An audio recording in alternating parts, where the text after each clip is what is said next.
सत्संग में उपस्थित होकर संत महापुरुषों के कल्याणकारी वचनों को कह और सुन रहे हैं। जिस सत्संग में हम आप उपस्थित हैं यह संत मत का सत्संग है। संत मत सत्संग के द्वारा ज्ञान योग युक्त ईश्वर भक्ति का प्रचार प्रसार होता है और संत मत सत्संग का अपना खास नियम है।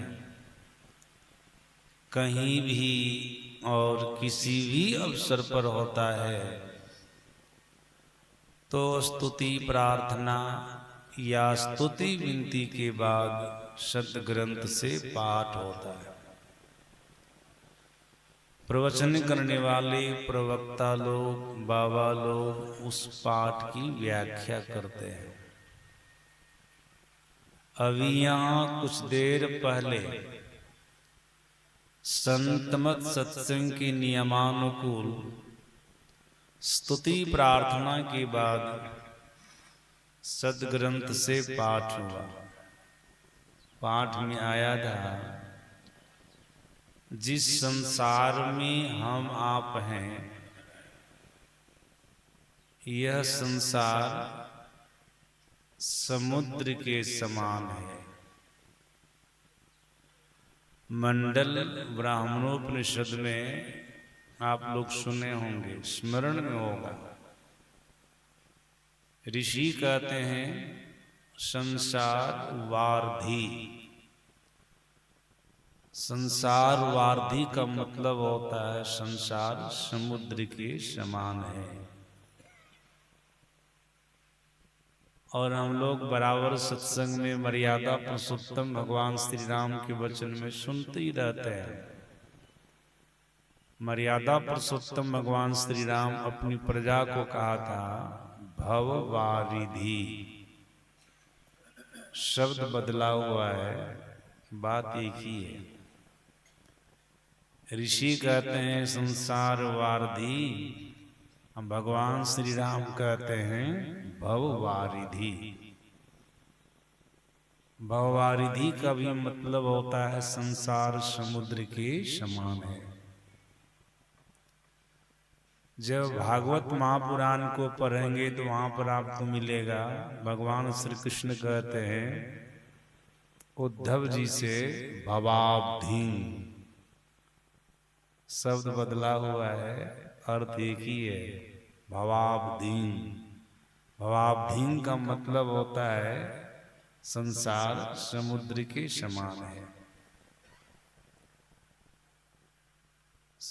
सूरदास जी महाराज की वाणी में सुन रहे थे, सूरदास जी महाराज कह रहे थे भव अम्बु निधि। इसका भी यही मतलब होता है संसारे समुद्र के समान है। संसार समुद्र है। सदगुरु महाराज जी की वाणी में सदगुरु महाराज जी कहते हैं भव सागर। भव सागर, इसका भी यही भाव है, इसका भी यही अर्थ है कि संसार समुद्र के समान है, समुद्र है। सज्जनों, इतिहास को पढ़ेंगे, पुराण को पढ़ेंगे, अनेकों स्थलों पर महापुरुषों ने संसार को समुद्र की संज्ञा दी है, ये समुद्र के समान है। अब आप कहेंगे महापुरुषों ने धर्म ग्रंथ के माध्यम से संसार को समुद्र कहा है। जहां समुद्र होता वहां पर जल होता है, बिना जल का समुद्र नहीं होता है। तो संसार समुद्र है जिसमें जल क्या है। देखते हैं हम लोगों की यहाँ बाढ़ आ जाती है, गांव के चारों तरफ पानी होता है, अनायास मुंह से निकल जाता, लगता समुद्र आ गया। किसको देख करके बोले? पानी को देख करके बोले। जहां तक दृष्टि जाती है वहां तक पानी ही पानी देखते हैं, तो अनायास मन में होता रे लगता समुद्र आ गया है। पानी को देख, जो समुद्र के तट पर गए होंगे उनको पता होगा। हम तो कई बार गए हैं समुद्र के तट पर, समुद्र में स्नान भी किए हैं। जाएंगे आप समुद्र के तट पर, समुद्र के तरफ दृष्टिपात करेंगे तो जहां तक आपकी दृष्टि जाएगी वहां तक आपको पानी पानी दिखेगा, पानी पानी दिखेगा। इसका मतलब हुआ समुद्र में पानी है, जल है। सज्जनों, महापुरुषों ने धर्म ग्रंथ के माध्यम से संसार को समुद्र कहा है, तो पानी तो इसमें भी होना चाहिए ना। बिना पानी का समुद्र नहीं होता है। तो संसार रूपी समुद्र में पानी क्या है, जल क्या है? सब लोग गौर से सुनिएगा, बढ़िया से सुनिएगा। सदगुरु महाराज जी अपने अमृतमय प्रवचन में कहने की कृपा की है, संसार समुद्र है और संसार रूपी समुद्र में पंच विषय जल है, पानी है। सदगुरु महाराज जी ऐसा बोलते हैं। सदगुरु महाराज जी का ऐसा कहना है, संसार रूपी समुद्र में पंच विषय जल है, पानी है। अब पंच विषय को लगभग सभी सत्संगी लोग समझते होंगे। पंच विषय रूप, रस, गंध, स्पर्श और शब्द, यही ना पंच विषय है। और सदगुरु महाराज जी के प्रवचन में पढ़िएगा, संसार का पसार क्या है? सदगुरु महाराज जी ने कहा, संसार का पसार पंच विषय है, या पंच विषय का पसार संसार है। इसी पंच विषय को सदगुरु महाराज जी संसार रूपी समुद्र का जल का, इस सदगुरु महाराज जी के प्रवचन में है। सज्जनों, इसी जल में सभी लोग डूब रहे हैं ना, पंच विषय में सब डूब रहे हैं ना। पंच विषय से कोई बचे हुए हैं? पंच विषयों का पसार संसार है। हम लोगों में से कोई भी आदमी अभी पंच विषय से बचे हुए हैं?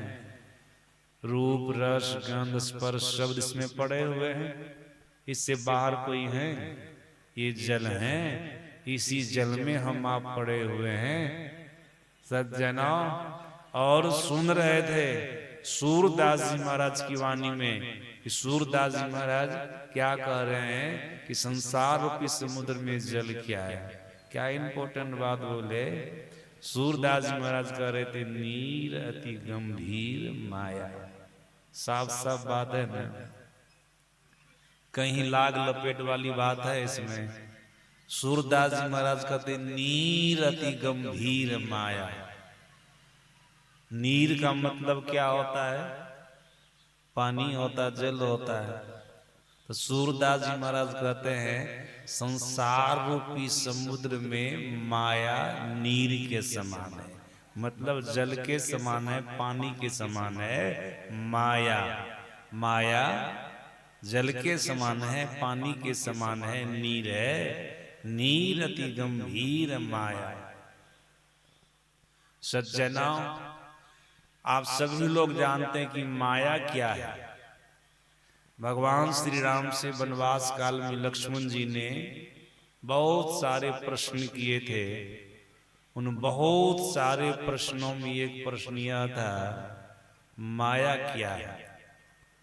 इस पर भगवान श्री राम ने लक्ष्मण जी को बहुत बढ़िया से माया समझाया था। भगवान श्री राम ने लक्ष्मण जी को कहा था, भाई लक्ष्मण सुनो, तुम माया के संबंध में जिज्ञासा की है, प्रश्न क्या है, मैं उसका समाधान कर रहा हूं। माया क्या है? मैं अरु मोर तोरते माया, जीवस कीन्हे जीव निकाया।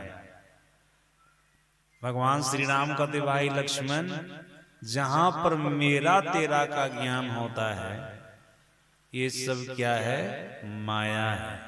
मेरा तेरा का ज्ञान, ये सब माया है और इसी के बस में जीव पड़ा हुआ है। मैं मोर तोरते माया जीवस कीन्हे जीव निकाया। जहां पर मेरा तेरा का ज्ञान होता है ये माया है और इसी के बस में जीव पड़ा हुआ है। सज्जनों, हम लोगों के अंदर में क्या है? हम लोग इस संसार में रह रहे हैं तो हम लोगों के अंदर में मेरा तेरा का ज्ञान है कि नहीं? कोई कह सकते कि हमारे अंदर में मेरा तेरा का ज्ञान नहीं है। हम लोग अपने के लिए कहते हमारे हैं, दूसरे के लिए कहते दूसरे के हैं, अपनी चीज के लिए कहते हमारी चीज है, दूसरे की चीज के लिए कहते दूसरे की चीज है ना ज्ञान? मेरा तेरा का ज्ञान, अपना पराया का ज्ञान है। कोई हम लोगों में से कह सकते हैं कि हमारे अंदर में ये ज्ञान नहीं है? अपनी चीज के लिए कह देते कि नहीं ये दूसरे की चीज है, या दूसरे की चीज के लिए कहते कि हमारी चीज है। ऐसा कोई कहने वाले हैं? जिसकी जो चीज होती उसके लिए कहते वो है और अपनी चीज के लिए कहते हमारी चीज है। ये जो यहाँ पर मेरा तेरा का ज्ञान हो रहा है, भगवान श्री राम कहते भाई लक्ष्मण यही माया है, इसी को माया कहते हैं। इतना ही कह करके भगवान श्री राम रह नहीं गए, माया को और समझाया। आप लोग गौर से सुनिए बढ़िया से, अंतिम में निष्कर्ष निकलेगा संसार रूपी समुद्र का जल माया है। तो माया कौन सी माया है? मनुष्यों ने, महापुरुषों ने माया को बहुत तरह से समझाया है। तो अंतिम में निष्कर्ष निकलेगा कौन सी माया? संसार रूपी समुद्र का जल है। इसको बढ़िया से समझना है। इस बात को तो बढ़िया से समझ गए कि पंच विषय संसार रूपी समुद्र का जल है और सज्जन ये पंच विषय माया से बाहर है। ये भी तो माया के अंतर्गत ही न है, ये भी माया के अंतर्गत ही है। भगवान श्री राम माया को और बढ़िया से समझाते हैं लक्ष्मण जी को। भाई लक्ष्मण सुनो, गो गोचर जहां लगी मन जाई, सो सब माया जाने हो भाई। भगवान श्री राम कहते भाई लक्ष्मण, जहां तक की वस्तु को इंद्रियां ग्रहण कर सकती है, मन जहां तक जा सकता है, वो सब के सब माया है। कहां तक की वस्तु को इंद्रियां ग्रहण कर सकती है?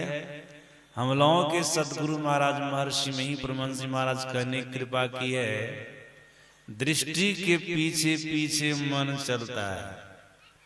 हम आपकी स्थूल दृष्टि संसार में जहां जहां जाएगी वहां वहां मन जाएगा। जहां जहां दृष्टि गई वहां तक की वस्तु को इंद्रियां ग्रहण की, मन वहां तक गया, उस सब के सब माया है।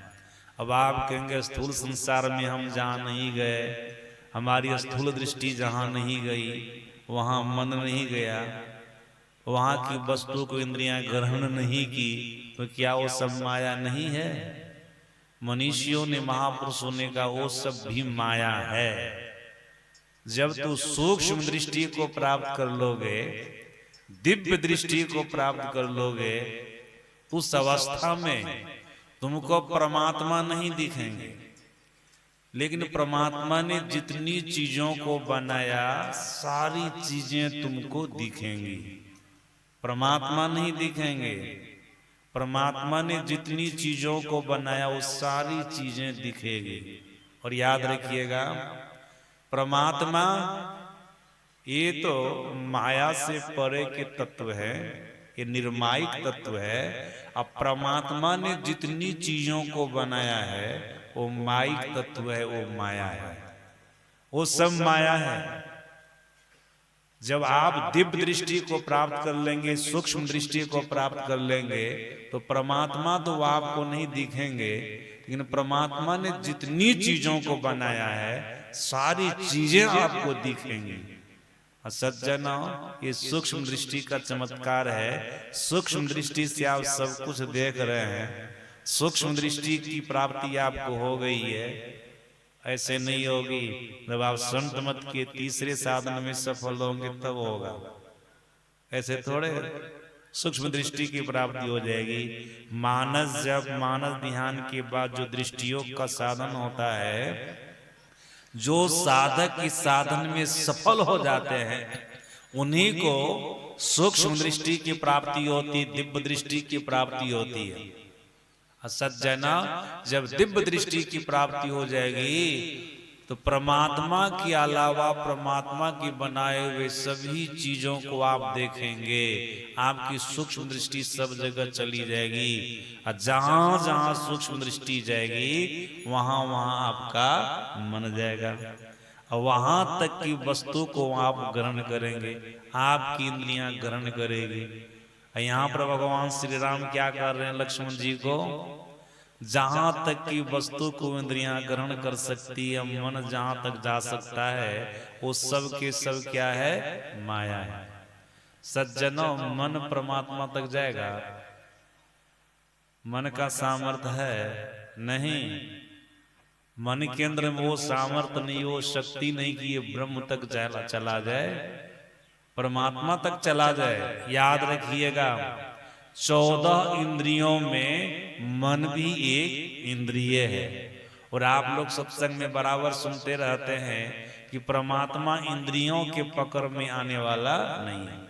यमराज ने नचिकेता को कहा था, परां चिखानी व्यतीर्ण स्वयं भूस्तस्मात् परां पश्यति नान्तरात्मन कश्चित् धीर प्रत्यगात्मानमैक्षा दावृत चक्षुरमृतत्वमिच्छन्। यमराज के वचन